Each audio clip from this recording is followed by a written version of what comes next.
Good morning, dear students. Today we are going to start the next part of that particular chapter, capacitor. Today we will discuss if suppose a capacitor is charged. Suppose a capacitor is charged initially with a battery and disconnected to that particular battery. Now the capacitor is charged and we can calculate the charge potential will be same as the battery, and the capacitor's capacity is given to you. Okay. Now we have disconnected to this particular capacitor and connected to another capacitor which may be charged or may not be charged, with same polarity or might be opposite polarity. So there will be charge redistribution. There will be charge redistribution between these two capacitors. अच्छा, charge redistribution होगा तो किस according होगा और final potential क्या होगा अगर हम उन दोनों को सेम पोलरिटी के साथ कनेक्ट कर रहे हैं और अपोजिट पोलरिटी के साथ कनेक्ट कर रहे हैं. वन मोर थिंग, सपोज कि अगर मेरा एक कैपेसिटर था दूसरे के साथ मैंने उसको कनेक्ट किया तो चार्ज रिडिस्ट्रीब्यूशन होगा. इसमें मींस क्या होगा, एनर्जी लॉस होगा, है ना. वो बेटा थ्योरेटिकली आपके एनसीईआरटी सिलेबस में नहीं है, बट कुछ क्वेश्चंस है तो उन क्वेश्चंस के लिए मैं आपको थोड़ा सा डिस्कस कर लेते हैं कि कैसे आपको करना होता है. तो आपका जो हेडिंग है बेटा आज का है चार्ज रिडिस्ट्रीब्यूशन, चार्ज डिस्ट्रीब्यूशन या redistribution, charge redistribution between capacitors. Charge redistribution between capacitors. Suppose two capacitors, suppose C1 and C2. Suppose two capacitors C1 and C2 initially charged at potential V1 and V2, and the charge contained by C1 is Q1. C1 is Q1 and C2 is Q2. Okay, so these are the initial states of both capacitors. सी हो सकता है कि आपका C2 अनचार्ज हो तो V2 और Q2 क्या हो जाएगा बेटा आपके इस केस में जीरो हो जाएगा. Suppose both charges are connected to separate batteries at potential V1 and V2 and the capacity of both capacitors may be same or different, but here we are going to consider different, C1 and C2. So the charge contained by C1 is Q1 and C2 by Q2. Now we have if we are going to connect these capacitors by a conducting wire, then C1 C2, और ये मैंने क्या किया बेटा conducting wire से दोनों को connect कर दिया, है ना. कंडक्टिंग वायर से कनेक्ट किया है तो क्या होगा, चार्ज रीडिस्ट्रीब्यूट होगा. और सपोज करके रीडिस्ट्रीब्यूशन के बाद, अच्छा चार्ज कब तक रीडिस्ट्रीब्यूट होगा, तो बेटा अब आपको थोड़ा सा दिमाग लगाना पड़ेगा. सपोज कर कि सर हमारे पास एक बड़ा टैंक है, सपोज करो कि हमारे पास एक बड़ा टैंक है. मैं आपको समझाना चाह रहा हूं बेटा कि चार्ज रीडिस्ट्रीब्यूशन कब तक होगा. ठीक है, इसमें इतना पानी है, इसमें कितना पानी है बेटा, सपोज कर इतना पानी. ठीक, एक हमारे पास छोटा टैंक है, समझे. छोटा टैंक मतलब हाइट छोटा नहीं बेटा, जिसकी कैपेसिटी कम है ना इसकी कैपेसिटी, और उसमें पानी इतना भरा है. ठीक, टैंक का मतलब कैपेसिटर, वाटर जो फुलफिल किया उसका मतलब चार्ज, और लेवल का मतलब पोटेंशियल. अच्छा, अब मैंने इसको क्या किया, एक पाइप से कनेक्ट कर दिया. किससे कनेक्ट कर दिया बेटा, एक पाइप से कनेक्ट कर दिया. अब आप बताइए मुझे कि सर जो चार्ज फ्लो है वो किस टैंक से, या वाटर फ्लो किस टैंक से किस टैंक में होगा. तो आपका आंसर होगा कि सर वाटर फ्लो तब तक होगा कि ज्यादा वाटर से कम वाटर में होगा कि ज्यादा लेवल से कम लेवल में होगा. आप बोलोगे सर ज्यादा लेवल से कम लेवल, मतलब इस पर्टिकुलर टैंक में वाटर लेवल जो है वो हाई है तो लो. तो ऐसे ही चार्ज फ्लो कहां से कहां होता है, charge flows high potential to low potential, है ना. तो मतलब जिस कैपेसिटर का पोटेंशियल हाई है तो उससे लो पोटेंशियल तक चार्ज फ्लो होगा. सिमिलरली मैं बोलूं कि जिस टैंक में वाटर लेवल हाई है तो उससे कम वाटर लेवल वाले टैंक में पानी फ्लो होगा. इट डजंट मैटर कि उस पर्टिकुलर टैंक में कितना पानी है. जैसे बात करूं बेटा, हिली एरिया है, ये हिल है और ये सी एरिया है. अच्छा, हिल से पानी जो आता है वो सी में आता है. अब आप मुझे बताइए कि जो वाटर है उसका अमाउंट हिली एरिया में ज्यादा है कि सी में ज्यादा. आप बोलोगे सर सी में ज्यादा है, तो इट डजंट मैटर कि चार्ज किसके पास कितना है. इट कंसिडरेबल पॉइंट क्या है कि किसका लेवल हाई है, तो जिसका लेवल हाई है वहां से लो लेवल पे क्या होगा, वाटर फ्लो होगा. सेम ऐसे ही बात करते हैं तो कैपेसिटर्स में तब तक रिचार्ज रिडिस्ट्रीब्यूशन होगा जब तक कि उनका पोटेंशियल सेम ना हो जाए. So the charge redistribution will take place between both capacitors until the final potential of both capacitors will same, कि जब तक चार्ज रीडिस्ट्रीब्यूशन होगा तब तक क्या ना हो जाए, पोटेंशियल सेम ना हो जाए। तो मान लो कि इसका पोटेंशियल V फाइनल हो गया, क्या हो गया बेटा, V फाइनल, और इसका पोटेंशियल भी क्या होगा, V फाइनल, क्योंकि जब तक दोनों का पोटेंशियल सेम नहीं होगा तब तक चार्ज रीडिस्ट्रीब्यूशन होता रहेगा। अच्छा, V फाइनल हो गया, V फाइनल हो गया। मान लो कि C1 ने जो चार्ज ऑक्यूपाई किया वो Q1 डैश हो गया, कौन हो गया, Q1 डैश, नया चार्ज, और इसका क्या हो गया, Q2 डैश, Q2 डैश। अच्छा, बात करते हैं कि सर हमारा जो इनिशियल चार्ज था, हमारा जो इनिशियल चार्ज था Q इनिशियल, बात करता हूं बेटा Q इनिशियल, तो वो क्या होगा, तो आप बोलोगे sir Q1 plus Q2, Q1 plus Q2। अच्छा, Q1 बोले तो CV1, Q1 बोले तो CV1, C1V1 प्लस Q2 बोलो तो बेटा C2V2। अरे बेटा आपको पता है, मैंने पढ़ाया कि C क्या होता है बेटा, Q बाई V, तो यहां से Q क्या हो जाएगा, CV, Q क्या हो जाएगा, CV। अगर Q1 की बात करता हूं इनिशियल चार्ज, तो क्या हो जाएगा, C1V1, क्योंकि मैंने बैटरी से कनेक्ट किया है V1 पोटेंशियल से C1 को चार्ज करने के लिए, तो we have to calculate Q1 charge and Q2 also similarly. So this is the Q initial, this is Q initial. Okay, equation first. Now after charge redistribution, so after charge redistribution,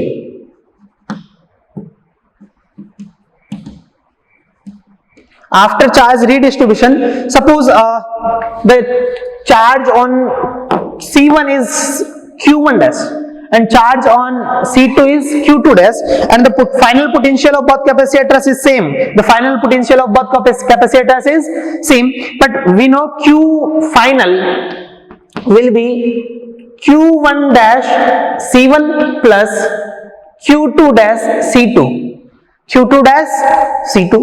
okay, मतलब ये आपका जैसे initial charge रखा वैसे ही मैंने final charge रखा। Q क्या होता है बेटा, CV, Q क्या होता है, CV, सॉरी Q क्या होता है, CV, मैं Q की बात कर रहा हूं, तो ये V फाइनल और ये भी V फाइनल, V फाइनल तो सेम है दोनों के लिए। अच्छा ओके, तो Q1 डैश और Q2 डैश की बात कर लिया हमने।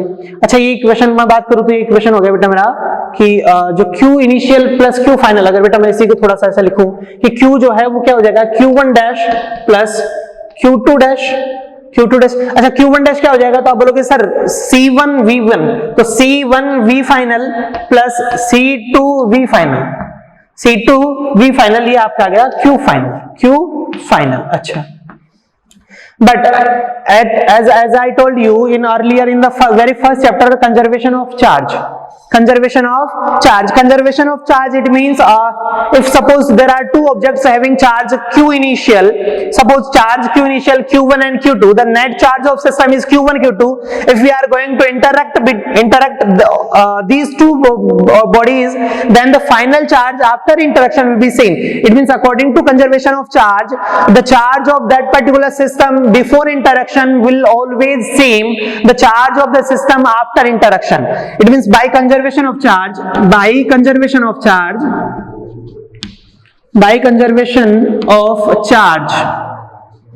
we can say by conservation of charge Q initial should be equals to Q final, Q initial should be equals to Q final। अच्छा, ये Q final बोले तो इक्वेशन नंबर सेकंड है बेटा आपका। हमें पता है कि सर देखो दो टैंक है हमारे पास, इसमें कितना पानी है और इसमें कितना पानी है। अगर आप इसमें से कुछ पानी इधर शिफ्टिंग कर रहे हो वाटर का, तो क्या नेट वाटर जो है वो कांस्टेंट रहेगा? हाँ सर, नेट वाटर कांस्टेंट रहेगा। Similar to like that if we are having capacitor C1 and C2, initial charges Q1 and Q2 and the final charges Q1 dash and Q2 dash, so before interaction and after interaction the net charge of the system will conserve.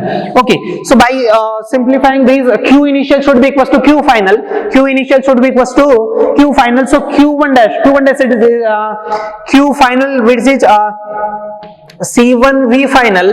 अगर मैं यहां से बेटा V final को common ले लूं तो मैं लिखूंगा V final के साथ C1 plus C2 equals to initial C1 V1 plus C2 V2। अगर we have to calculate V final, so V final we will get C1 V1 plus C2 V2 upon C1 plus C2, See, whenever you do require to calculate the final potential of both capacitors after interaction, then we will get, you have to apply the direct formula for the calculation of V final, C1 V1 plus C2 V2 upon C1 plus C2. You are not supposed to derive all these things. See, we know by the charge conservation the initial charge of the system should be equal to final charge. Okay, this is too easy. Okay, now we have to, sir आप बोलोगे कि sir V final हुआ मतलब capacitor में charge redistribution हुआ, तो मतलब charging discharging कुछ तो हुआ है कि एक कैपेसिटर चार्ज हुआ होगा दूसरा डिस्चार्ज हुआ होगा, तो मतलब कुछ तो एनर्जी लॉस हुआ होगा. Okay, now we have to calculate energy loss. Now we have to calculate energy loss. Okay, energy loss कैसे कैलकुलेट करेंगे? तो सर लॉस है मतलब फाइनल और इनिशियल में फाइनल एनर्जी हमारा कुछ तो कम होगा तभी तो लॉस होगा. अच्छा, तो सर लॉस कैसे कैलकुलेट कर ले कि सिंपली हमारे पास इनिशियल एनर्जी है और फाइनल एनर्जी है, तो हम पता कर लेंगे कि लॉस कैसे है. अरे बेटा सिंपल सी बात है कि अगर मैं कोई बिजनेस स्टार्ट कर रहा हूं और मेरे पास 1 लाख रुपीस है और at the end of business अगर मैं उसको 50,000 पे क्लोज करता हूं, तो आप बोलोगे सर लॉस हो गया. आप 1 लाख लेके चले थे, 50,000 बचा है, तो लॉस कितना? तो आप लोग लिखोगे 1 लाख इनिशियल माइनस फाइनल. तो बात करते हैं एनर्जी लॉस की. Energy loss during charge redistribution. During charge redistribution. Okay, so energy loss में बोलो कि डेल्टा यू बोल देता हूं बेटा, है या एनर्जी लॉस ही लिख देता हूं, कई बार आप यू में पोटेंशियल एनर्जी में कंफ्यूज हो जाओगे ना. तो एनर्जी लॉस आप बोलोगे सर यू फाइनल मतलब फाइनल एनर्जी लिख दूं या मैं लिखूं final energy minus initial energy. Final energy minus initial energy. Initial energy. Okay, अब आप बोलोगे सर इनिशियल एनर्जी और फाइनल एनर्जी मतलब इनिशियल एनर्जी कैसे होगी? तो मैं बात करूं इनिशियल एनर्जी तो sorry final energy minus initial energy. अगर लॉस लिख रहा हूं तो मैं बेटा इसको लिखूंगा इनिशियल माइनस फाइनल, क्योंकि मैंने ऑलरेडी लॉस लिखा है, तो ये नेगेटिव साइन के साथ आएगा ना, तो नेगेटिव साइन के साथ मतलब वो लॉस देगा, तो मैं इसको लिख सकता हूं final minus initial. Final minus sorry initial minus final. Initial minus final. क्योंकि अगर आप ऐसा लिखोगे उल्टा लिखोगे तो भी माइनस आएगा, और माइनस का मतलब क्या देता है? नेगेटिव साइन का मतलब लॉस होगा. नेगेटिव साइन का मतलब लॉस होगा. अच्छा सर इनिशियल एनर्जी की बात करते हैं. तो initial energy there are two capacitors and we know energy capacitor की एनर्जी बेटा मैं दो तरीके से लिख सकता हूं, half CV square Q square by 2C और हाफ QV है ना. ये फॉर्मूला हम डेराइव कर चुके हैं प्रीवियस लेक्चर में कि stored energy by a capacitor, stored energy by a capacitor, and we all know that the stored energy in capacitor always in form of electric field, always in form of electric field. अच्छा, तो sir initial energy की बात करता हूं तो मैं V मेरे पास unknown है, V मेरे पास अननोन था, हमारे पास क्या नोन है? हमारे पास Q और C नोन है, तो हम वो वाला फॉर्मूला लगाएंगे जो Q और C में है, क्योंकि सर आपने V तो निकाल चुके हैं, लेकिन सर अगर हमें सिर्फ डायरेक्टली एनर्जी लॉस चाहिए तो मैं ऐसा फॉर्मूला लगाऊंगा ही क्यों कि जब पहले मुझे V कैलकुलेट करना पड़े, after that we have to apply. See here Q and C is known, so we are going to apply this particular formula Q square by 2C directly. Okay, आप लिखोगे सर इनिशियल एनर्जी जो होगा बेटा आप लिखोगे Q1 square by 2C1, Q1 square by 2C1, Q1 square by 2C1 प्लस Q2 square by 2C2. Okay, ये आपके पास इनिशियल एनर्जी आ गया माइनस फाइनल एनर्जी. तो आप बोलोगे कि सर Q1 डैश का स्क्वायर बाई 2C1 प्लस Q2 डैश का whole square by 2C2. Simple.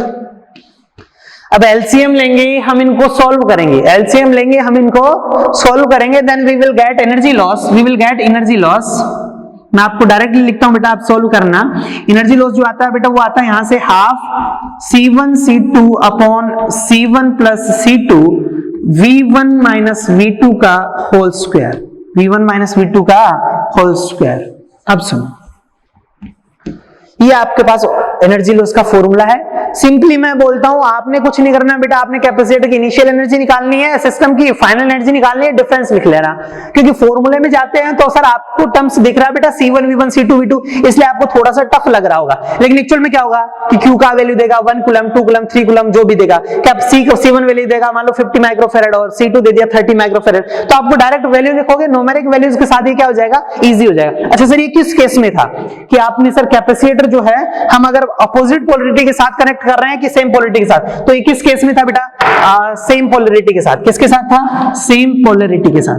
Capacitors are connected, capacitor connected with same polarity, मतलब सेम पोलरिटी कैसा था, तो मैं आपको एग्जांपल समझा दूं कि बेटा ये ऐसा है कि जब ये आपका C1 है तो ये V1 से चार्ज हुआ है, ये प्लस माइनस ऐसे, तो आपका ये C2 जो है, कौन C2 जो है वो किससे चार्ज हुआ है, V2 से चार्ज हुआ, तो ये प्लस है ये माइनस है। तो इस केस में है बेटा, ये किस केस में, जब ये सेम पोलरिटी के साथ जुड़े। अगर सर पोलरिटी डिफरेंट हो जाए, सपोज की पोलरिटी डिफरेंट हो गया कि अपोजिट पोलरिटी के साथ आपने कनेक्ट किया है, तो उस केस में क्या होगा, तो उस केस में भी मैं आपको direct formula, methods are same but the formula directly मैं आपको लिख देता हूं बेटा। अपोजिट पोलरिटी के साथ होता तो क्या होता, जब capacitors connected with opposite polarity,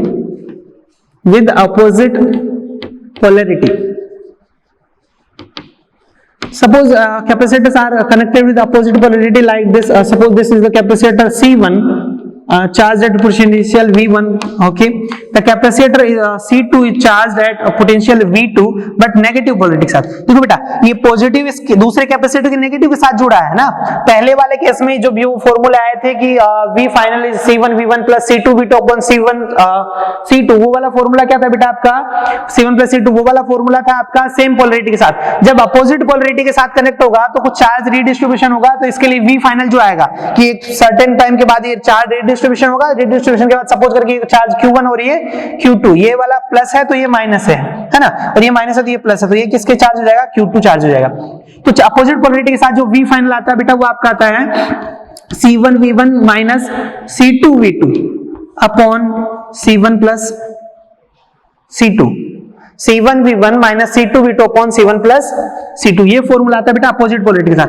अगर मान लो कि सर आप हम C1 V1 किसको बड़ा रखे, तो बेटा आप किसी एक को C1 मान लोगे ये वाला, तो जो हायर पोटेंशियल होगा उसके अकॉर्डिंग, अगर मान लो ये वाला बड़ा है तो इसकी चलेगी, तो ये वाला कैंसिल, अगर ये वाला बड़ा होता तो हमारा जो आंसर आता वो अपोजिट के साथ। अच्छा इसके उसमें एनर्जी लॉस जो होगा, डेल्टा यू लिख देता हूं, एनर्जी लॉस वो क्या होगा, तो वो होगा बेटा हमारा half C1 C2 upon C1 plus C2, तो सिमिलर रहेगा है ना। इधर क्या आ रहा था बेटा V1 माइनस V2, सोच की अपोजिट पोलरिटी के साथ है तो पहले ये इसकी पोलरिटी को कैंसिल आउट करेगा, after that it will charge, okay. तो ये क्या होगा बेटा V1 प्लस V2 का होल स्क्वायर। ध्यान रखना बेटा दोनों के साइन अपोजिट आते हैं। अब अगर मैं बात करता हूं अपोजिट सेम पोलरिटी के साथ, तो सेम के साथ हमारा फॉर्मूला आ रहा था V फाइनल, सेम पोलरिटी के साथ जो हमारा फॉर्मूला आ रहा था वो V फाइनल आ रहा था C1 V1 plus C2 V2 upon C1 plus C2। देख सेम पोलरिटी के साथ है तो पोटेंशियल हाई होगा तो मतलब पॉजिटिव आएगा, और एनर्जी लॉस कम होगा तो वहां नेगेटिव आ रहा था, और एनर्जी लॉस लिख रहा था ना सेम पोलरिटी के साथ, तो वो आ रहा था बेटा half C1 C2 upon C1 plus C2 और V1 माइनस V2 का होल स्क्वायर। देखो ये माइनस है मतलब एनर्जी लॉस कम हो रहा है, हाँ यही तो था। तो आपको ध्यान रखना है कि अगर सेम पोलरिटी के साथ कनेक्ट कर रहा हूं तो पोटेंशियल जो फाइनल होगा वो थोड़ा सा सही होगा, मतलब पॉजिटिव का आएगा, और लॉस कम होगा तो नेगेटिव आएगा, जबकि अपोजिट पोलरिटी के साथ पोटेंशियल डिक्रीज होगा, कम होगा, और आपका जो लॉस है वो हाई होगा तो पॉजिटिव आएगा। ये आपके एग्जांपल्स है। अच्छा मैं आपको एक एग्जांपल के थ्रू डिस्कस करता हूं। Now we have to discuss another type of problems which are based on charging and discharging of capacitors. Suppose I'm going to initially charge a capacitor, suppose the capacity of that particular capacitor is C with a battery of potential difference V, okay. So capacitor will charge suppose Q and minus Q like this, okay. आपसे question बोला जाएगा कि we are going to charge a capacitor having capacity C with a battery of potential difference V। अब उसके बाद दो case बनते हैं बेटा। उसके बाद क्या केस बनते हैं कि पहले मैंने मान लो कि मैंने बैटरी को डिस्कनेक्ट कर दिया, now disconnected to battery, disconnected to battery, okay. अब मैंने बैटरी को डिस्कनेक्ट कर दिया, मतलब आपका कैपेसिटर ऐसा कुछ बन गया कि सर ये मैंने चार्ज हो गया, कैपेसिटी सी है, चार्ज मान लो कि प्लस क्यू और माइनस क्यू हो गया, और ये वी आ गया, इस पे पोटेंशियल डिफरेंस आ गया वी, ओके, ये वी पोटेंशियल डिफरेंस है, कैपेसिटर चार्ज हो गया। Now if I am going to insert a dielectric slab, suppose कि अब now we are going now dielectric media, my dielectric media constant K is inserted,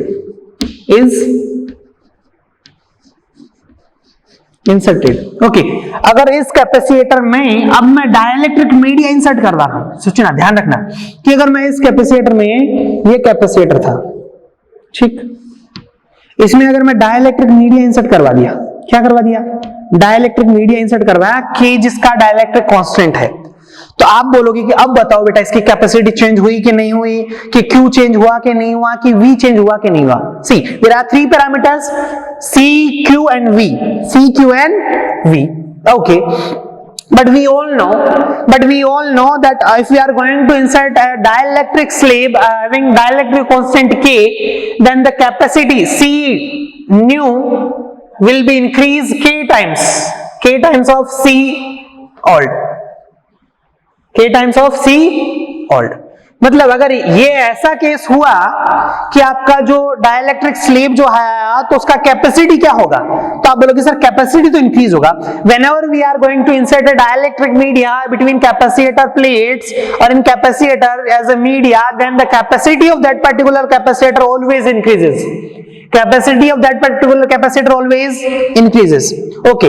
अच्छा, capacitor की capacity तो always increase होती है, तो बात करते हैं, कमेंट करता है बेटा क्यू पे, कमेंट करता है क्यू पे। तो अगर यहां बात करूं तो बेटा ये अगर चार्ज है तो मेरे को ये बताइए कि क्या क्यू चेंज होगा कि नहीं होगा, तो क्यू पे क्या इफेक्ट होगा, वी पे क्या इफेक्ट होगा और सी पे क्या इफेक्ट होगा, तो सर सी तो इंक्रीज ही होगा, सी तो ऑलवेज इंक्रीज होगा। It doesn't matter the capacitor is now connected और disconnected to that particular battery, capacity of that any capacitor increases with the dielectric coefficient K times, अगर आपका capacitor की capacity increase हो जाएगी।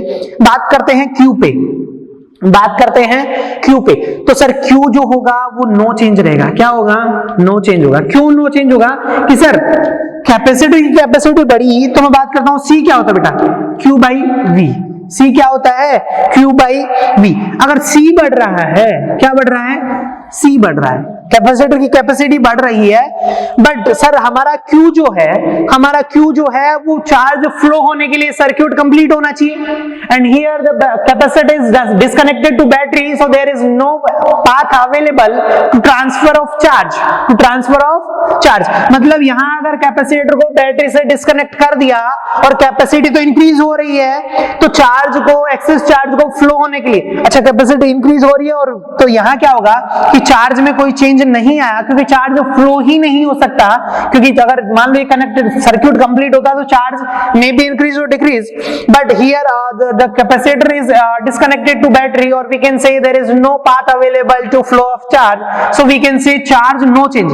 अगर ये सेम रहेगा, क्यू क्या रहेगा बेटा, सेम। अच्छा, क्यू सेम है, सी बढ़ रहा है, मतलब वी क्या हो रहा है, कम हो रहा है, वी क्या हो रहा है, कम हो रहा है, ध्यान रखना। अगर मैं इसी पहले स्लेब था, उस स्लेब को इंसर्ट की जगह मैं पुट आउट करता तो अपोजिट हो जाता, सी कम होता क्यू सेम होता तो वी बढ़ता, सी कम होता क्यू कम तो वी बढ़ता।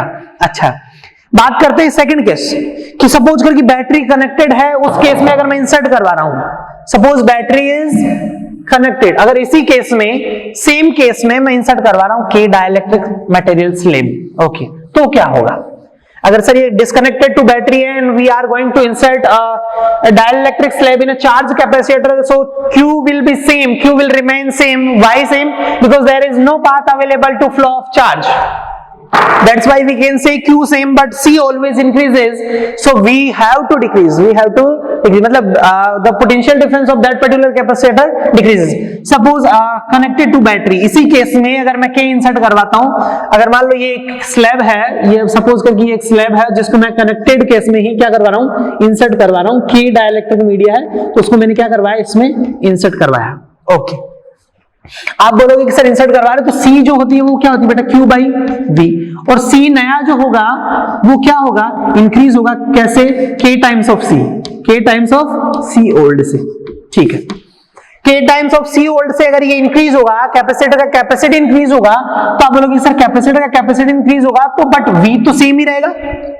अब इस केस में क्या है, कनेक्टेड टू बैटरी है, मतलब ये बैटरी का पोटेंशियल डिफरेंस जो है वही किसका पोटेंशियल डिफरेंस होगा, कैपेसिटर का. मतलब इस केस में V will be same, C increase होगा, V विल बी सेम,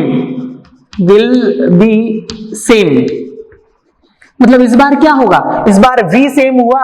तो V सेम रहने के लिए अगर C बढ़ रहा है तो Q को, V सेम है तो C बढ़ रहा है तो Q भी इंक्रीज होगा, Q भी. तो बेटा ये दो टाइप के एमसीक्यूज जनरली बहुत सी बार पूछ लिया जाता है, स्पेशली नीट में पूछ ले, जेई में पूछ ले, या बोर्ड में तो पूछ ही सकता है क्योंकि नीट जेई के पुराने कंसेप्ट्स को बोर्ड में यूज कर सकता है ना. तो आपको ध्यान रखना है कि either the capacitor is connected to battery after charging or not. If the capacitor is connected to battery and we are going to insert a dielectric slab of having constant K, then we all know that capacitor's capacity increases and V will remain same. So there is a path available to flow of charge. So charge also, if C increases, so by this formula we can say C equals to Q by V. It means V will remain same and C increases, so Q also increases. See, this is the another type of problem. Okay, the next type of problem आपसे कई बार ऐसा पूछ लिया जाता है बेटा, हो सकता है बोर्ड लेवल पे ना पूछे बट पूछ ले तो कोई गारंटी नहीं है. तो आपको मैं थोड़ा सा समझाता हूं कि जो हमारा कैपेसिटर होता है ना, सपोज करके ये C है,